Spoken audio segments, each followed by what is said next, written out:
صباح الخير يا عروسه، صباحيه مباركه يا عريس. ايه يا اخويا، انا مسيتك باين عليها كتكحلي. لا والله ابدا يا طنط، لا كانت كحلي ولا حاجه، ده انا صاحي من بدري. ده انا حتى كنت عايز ادخل الحمام، خفت اطلع لحسن ادوس على حد تاني زي امبارح. لا يا اخويا ما تخافش، هم صحيوا من النجمه وراحوا عشان يزوروا السيده والحسين، يعني البيت خلاص ما بقاش في حد غريب. يا استاذ مودي، ايوه. عاوزك عريس. يا اخويا مش دلوقتي، هم لسه فطروا، لما يبقوا يفطروا. عاوزك عريس. جاي لك يا معلم. يلا. لا انا لازم اروح اتكلم معاه عشان عايز اقول له كلام مهم جدا. بعد اذنكم. اتفضل.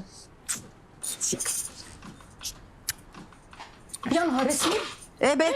الحق ياما، صينية العشاء زي ما هي من امبارح. يا لهوي، انتوا ما تعشتوش يا بت؟ ليه؟ تلاقيهم ما كانش فاضيين يتعشوا بقى ياما وكده. لا اذا كان كده بقى لازم اقعد جنبك وتحكي لي على اللي حصل. لا تحكي لنا بقى احنا الاثنين. ها يا بت تلمي. بس يا سيدي، طلعوا عيال مش سبتيه، عيال سرسجيه، معرفش مين زقهم علينا. بس الله يبارك له الواد بقلص جاب لي الناهيه، وانا ليا كلام كبير قوي مع المعلم كارم، كبير المنطقه هناك. هنقعد قعده عرب ونجيب الحق عليهم. وانت لازم تكون حاضر القعده دي. لا ما اقدرش يا معلم، لاني غالبا مش هكون موجود. ما ينفعش، لازم تحضر القعده ديت. العيال دي لازم تتجاب وندفع اهاليهم. بقول لك ايه، اتفضل، الفلوس دي حقك.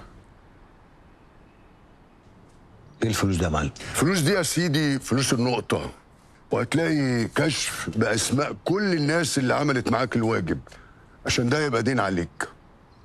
وانا ناقص ديون؟ بتقول حاجة؟ يا معلم. إيه؟ معلم، عاوزاك في حاجه. أمور يا ست الكل، عودي.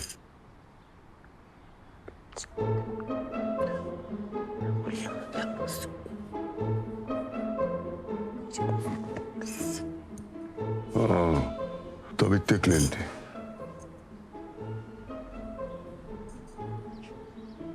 استغفر الله العظيم من كل ذنب عظيم.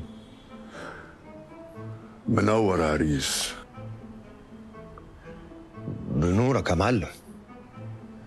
بص بقى يا معلم، انا امبارح ما رضيتش اكسر لك كلمه ولا اوقع لك حلفان. بيت انا وشيماء هنا، لكن النهارده بقى هتبات هنا الليله، واللي ما حصلش امبارح هيحصل النهارده.